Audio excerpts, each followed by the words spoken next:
Gott tut unglaublich große Dinge in der Dunkelheit. Normalerweise bringen wir so das Dunkle mit dem Bösen in Verbindung und viele beten und sagen, die Dunkelheit muss weichen, das Licht muss hineinkommen. Aber ich kann euch sagen, Gott ist im Dunkeln und er tut große Sachen im Dunkeln.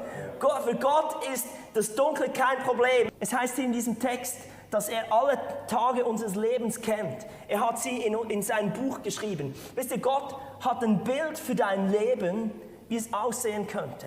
Aber wisst ihr, wie man Bilder entwickelt? Also noch ganz oldschool-mäßig, noch vor der Digitalkamera. Die entwickelt man in der Dunkelkammer. Wir hatten früher in der Schule, in der Sekundarschule, hatten wir mal so ein Camera Obscura Projekt. Das ist eine ganz primitive Kamera, eine Kartonschachtel. Man macht vorne ein Loch rein und dann im Innen der Kamera, vis-à-vis vom Loch, klebt man dann so ein Fotopapier hin und da musste man das Loch zuhalten und irgendwie vor etwas stehen und möglichst ruhig bleiben und es dann halten und eine Zeit belichten. Und dann wieder zuhalten und dann mussten wir in die Dunkelkammer, ins Fotolabor und dort dieses Bild entwickeln. Und es war wichtig, dass es dunkel war, weil Licht hat geschadet, dass es sich entwickelt hat. Und ich liebe, dass Gott in der Privatsphäre uns entwickeln möchte. Weil Gott möchte dich nicht bloßstellen. Wir haben alle eine dunkle Seite. Wir alle haben. Wir vermeiden sie einfach. Wir zeigen einfach die gute in der Öffentlichkeit, aber wir haben alle eine Privatsphäre.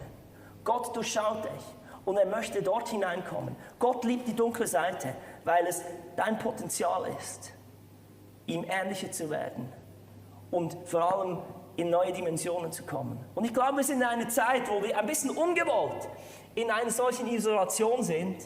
Und wenn wir verstehen wollen, was Gott in dieser Zeit machen möchte, dann möchte ich dir das zusprechen.